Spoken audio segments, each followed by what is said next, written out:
Madam Speaker, Honourable Prime Minister, Honourable Leader of Opposition, Members of Parliament, I rise to deliver my speech in support of the 2016-17 budget, as tabled by our Minister of Economy. Madam Speaker, the hallmark of our government is to ensure that we are responsive to the needs of every citizen in the country. This was the basis of our manifesto, and this has been the basis of subsequent budgets delivered in this very House. Madam Speaker, no other national budget of this country has been subjected to the level of consultation that this budget has been through. Madam Speaker, in a technical sense, this budget is people's budget because it reflects their wishes. Madam Speaker, the Bainimarama-led Fiji First government is people's government. Madam Speaker, my brief today is to highlight how this budget will contribute towards our government's vision to building a smarter Fiji. A future Fiji where knowledge is the foundation for discussion, discourse, and resource allocation. Madam Speaker, our country has suffered a lot since independence when the select few, those in power privileged positions, the elites and the oligarchs, have used the vulnerable, the poor, and the less educated for their personal gains, to prolong exploitation or they stay in positions of power. Madam Speaker, our country now, under our Prime Minister, is on a steady path to democratization of every aspect of public sector governance. Madam Speaker, this path to democratization is to ensure that everyone, in particular the ordinary Fijians, also participate in the growth and development process. Madam Speaker, unless they participate, they will not be able to benefit from the growth and development process that takes place in the country. Madam Speaker, I am tasked to ensure that everyone participates in the education process. Madam Speaker, Section 31 of the 2013 Constitution guarantees every Fijian the right to education, including access to proper school infrastructure and learning facilities necessary to foster quality education at all levels. The 2016-17 education sector budget facilitates this. Madam Speaker, in our journey towards democratization of education, to ensure everyone have access to education, we undertook numerous reforms in education.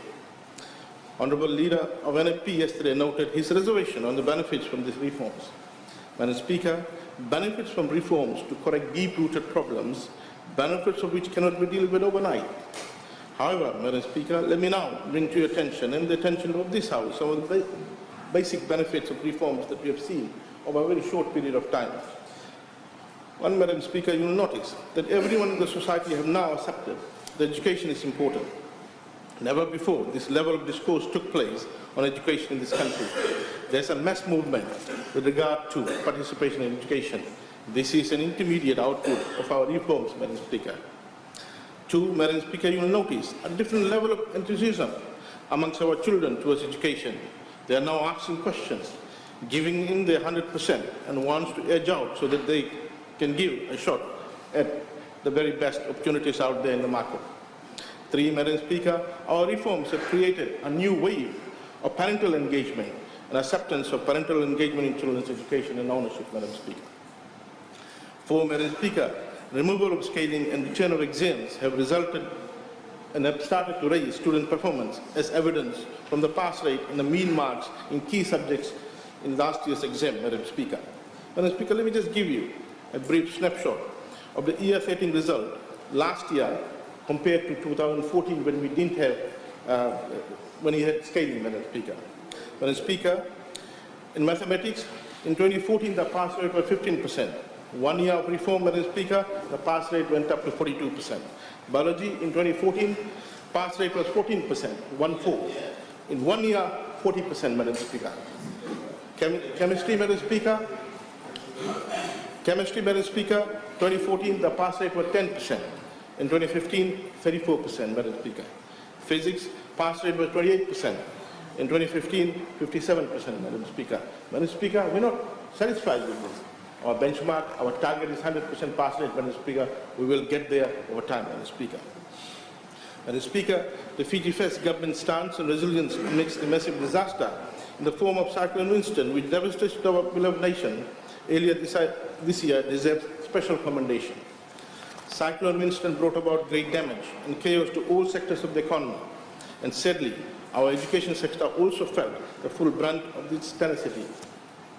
This budget, Madam Speaker, reflects our government's commitment to rehabilitate our education sector and not only return the facilities and infrastructure to normalcy, but also to attain higher benchmarks in terms of quality of service in all facets of education.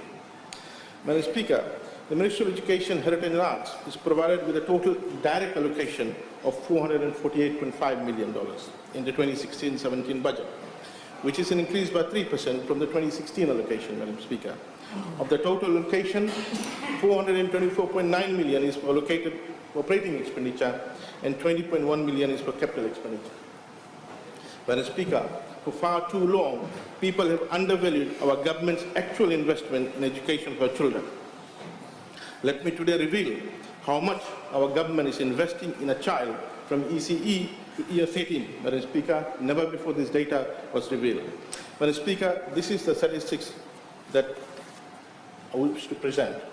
Madam Speaker, to educate an ECE child, last year government invested $541 for one child in ECE for 1 year. Madam Speaker, this year our government has raised the investment to $890, Madam Speaker. From year 1 to year 8, Madam Speaker, last year our government invested for one child in 1 year $14,247. One child, 1 year, to educate in a primary school. This year, Madam Speaker, our government is investing in for one child for 1 year in primary school $2,447 relative to the $1,757, Madam Speaker, last year. To educate a child in primary school, to educate a child, Madam Speaker, it cost government $14,200 last year and $18,156 this year, Madam Speaker. That's the total amount of money our government is investing to educate a child in a primary school, Madam Speaker. Madam Speaker, to educate a child in the high school for 5 years, Madam Speaker, our government last year invested $15,000 and this year we're investing $16,000 per child in the high school system, Madam Speaker. Madam Speaker, in addition to the direct allocation of $445.5 million, we also have separate allocations for higher education institutions, TELS, toppers, and reconstruction of schools, which takes the total allocation for education to an amount of $732.7 million. Madam Speaker, some speakers on the other side yesterday alluded to FRA or infrastructure having the largest budget. That's incorrect, Madam Speaker. Unfortunately, they are not able to read the budget well. The total allocation for education sector is $732.7 million, Madam Speaker. 20% of the overall budget, Madam Speaker, going to education. It demonstrates this government's commitment to education, Madam Speaker. Madam Speaker, the extent of calamity and chaos of Cyclone Winston spread across the educational institutions, the children and the families at large, is truly saddening, Madam Speaker. Some schools have been completely wiped out, while many have suffered extensive damage to certain aspects of infrastructure such as labs, workshops, dormitory, ablution block, etc. Madam Speaker, the Bainimarama government's priority is to ensure the safety, well-being and welfare of the child in all aspects of their life, Madam Speaker.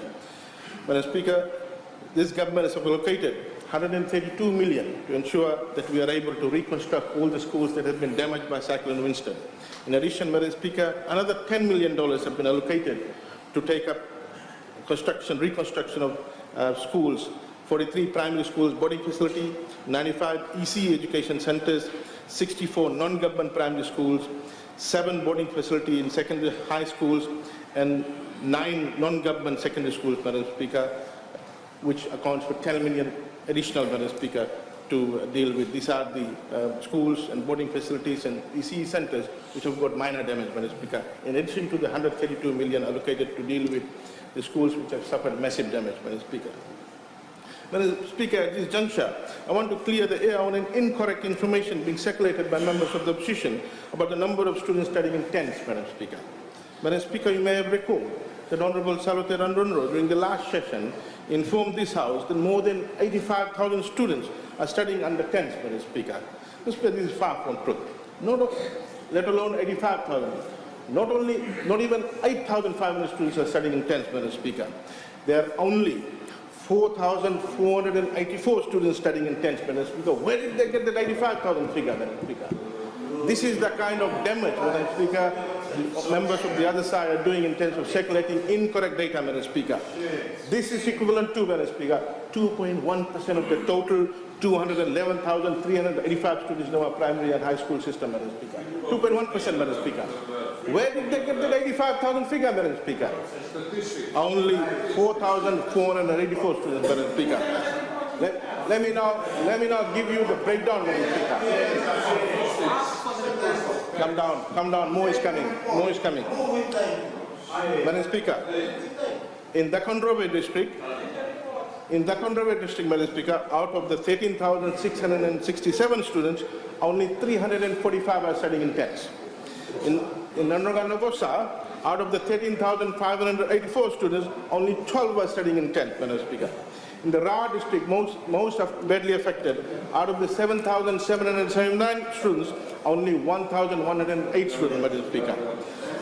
In the Eastern Division, out of the 10,389 students, only 906 students are studying in tents, Madam Speaker.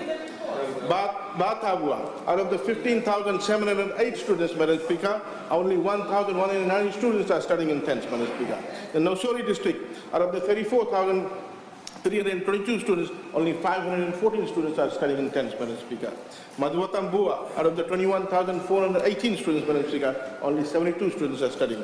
Suba, nil, Madam Speaker. Yatatukai Sawa, out of the 39,255 students, only 335 students are studying in tents, Madam Speaker.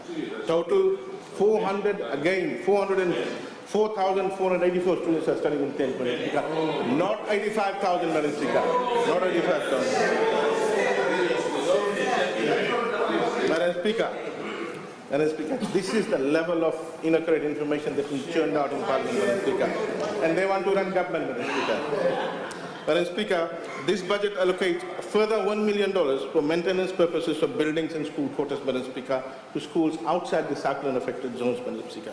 This allocation will ensure that minor repair works in remote and maritime schools are carried out effectively without any hindrance to the norms of the daily school program.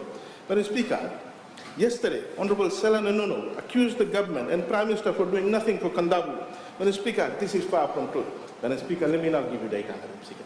For 2015 and 16, up till now, Madam Speaker, this is what we did to schools in Kandavu, Madam Speaker, following approval by Prime Minister when I was visiting and participate in the primary schools conference in Kandavu, held in Kandavu, Madam Speaker. This is what the truth, the reality. Galoa Village School, Madam Speaker, was given $10,000 for solar energy, Madam Speaker, solar panels, Madam Speaker.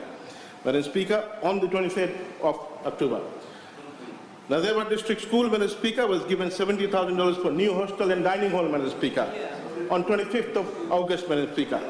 Ravitaki District School, Madam Speaker, $80,000 was given for new hostel building, Madam Speaker. On the 23rd of July 2015, Madam Speaker. Tabuki District School, Madam Speaker, $45,000 was given for boarding facility, Madam Speaker. Nakorosule District School, Madam Speaker, $5,000 was given for upgrading of kindergarten facility, Madam Speaker. Natumua District Kindergarten, $5,000 was given for ECE kindergarten facility maintenance, Madam Speaker. Ratu Nazangilevu Memorial School, Madam Speaker, $5,000 was given for kindergarten classroom, and $1,000 was given for ECE student materials, Madam Speaker. Madam Speaker, and $18,500 was given for to purchase a generator, Madam Speaker. Richmond Methodist High School, Madam Speaker, $15,000 was given for construction of new computer lab, Madam Speaker. And $11,000 was given to purchase a 75 horsepower outboard engine, Madam Speaker, in Kandavu. Madam Speaker, Tabuki District School, $5,000 was given to assist in construction of EC teachers' quarters. $29,000 was given for repair and maintenance of classroom floor, which was rotting away, Madam Speaker. Madam Speaker, $5,000 was given for completion of walkway at Tabuki District School, Madam Speaker. Madam Speaker, at Nasangai District School, $20,000 was given to construct a library, Madam Speaker. $5,000 was given for school boat, Madam Speaker. And $40,000 was given to Lebuka Primary School there in Kandavu for school maintenance, Madam Speaker. Madam Speaker, $10,000 was given to Nambukelebu District School for ablution block maintenance, Madam Speaker. $20,000 was given for the same school for infrastructure development, and $25,000 was given for a new ablution block, Madam Speaker.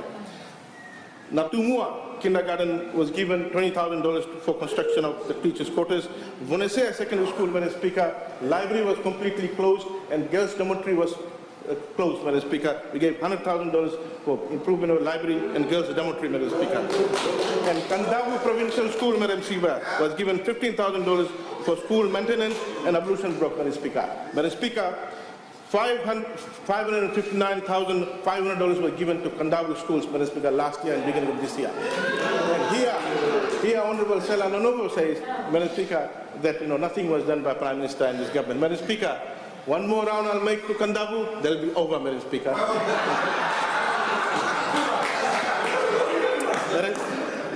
Madam Speaker, as I've alluded to earlier on, our government has a firm grip on the education sector, Madam Speaker.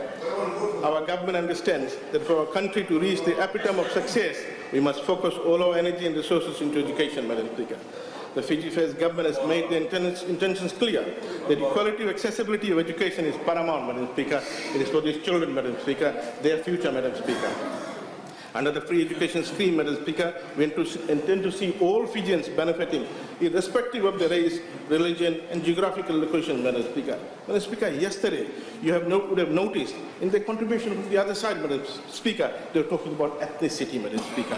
For us, variables of ethnicity, religion, class are out of the window, Madam Speaker, with 2013 Constitution, Madam Speaker. They were talking about constituency. Honorable Nico Nawaikula was talking about constituency. He gave a list of his own villages where we need to build roads, Madam Speaker. For this side, for this government, Madam Speaker, whole country is the Constitution, Madam Speaker. If we need a bridge, we need the bridge to fix the bridge in the whole of this country, Madam Speaker. If we need to provide water, we'll provide to all the people in this country, Madam Speaker, not only to your constituency, Madam Speaker.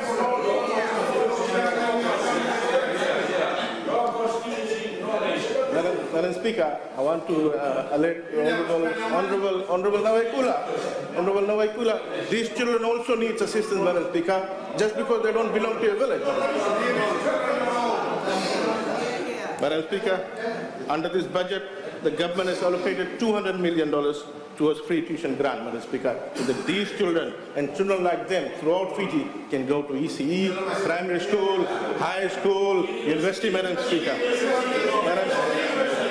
Madam Speaker, this year we have ensured that all the terms students will get tuition free in ECE, Madam Speaker.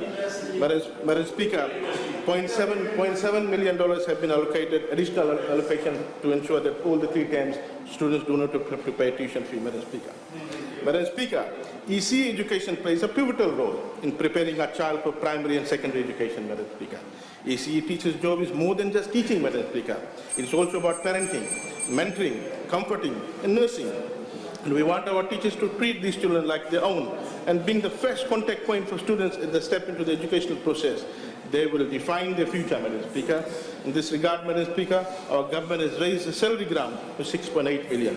Now, Madam Speaker, ECE teachers with degree will get $6,987 per annum rather than what they used to get, $2,700. Diploma holders will get $4,300 rather than $1,800 that they used to get before. And teachers with basic training will get $3,225 per annum rather than $1,200 that they were getting before, Madam Speaker. Madam Speaker, our topper scheme is continuing, Madam Speaker. Our government has allocated 30 more slots so that we can pick up the additional demand from students who are doing well to get full scholarship, Madam Speaker. And our TELS scheme has been extended to ensure that children are able to also get full funding for their studies in technical college campuses, Madam Speaker. Madam Speaker, the transport assistance budget has been increased to ensure that children studying at technical college are also able to get bus fare subsidy, Madam Speaker. Apart from bus fare, also giving subsidies and vouchers to students who are traveling to RSL. Last year, beginning of this year, we gave boat and engine to ensure that children are able to move from one island to the other, one end of the island to the other. Madam Speaker, 21 schools were able to get it. We have got another $285,000 allocated to cater for boat and engine for schools in the eastern and Maduatambua, Madam Speaker. Ulimbao Primary School, Susui Village School, Zakove Village School, Namukai Lau District School, Kozoma Village School, These are in the Eastern Division, Madam Speaker.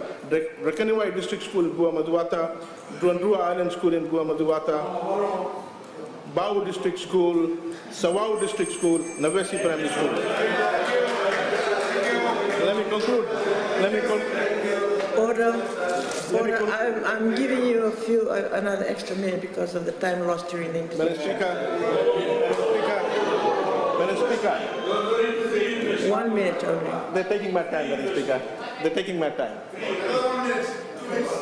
Madam Speaker, I wish to end here by reading out the concluding remark by the UN Special Rapporteur on Rights to Education in Fiji. Fiji is going through a historic period.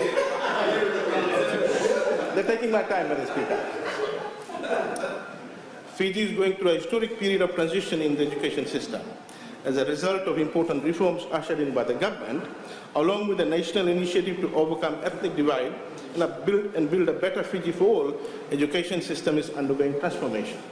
Despite political instability, Fiji celebrated a democratic election in 2014 which seeks to develop a common national identity and promises to usher in an era of stability and progress. The right to education is established by the new constitution adopted in September 2013, and important reforms have been ushered in by the government. The Special Rapporteur is encouraged by the commitment the government of Fiji has shown towards implementing the right to education. The unprecedented increase in financial resources devoted by the government to education must be commended, as it demonstrates a deep commitment to the future of this country, Madam Speaker. That's it, Madam Speaker. UN Special Rapporteur. Thank you.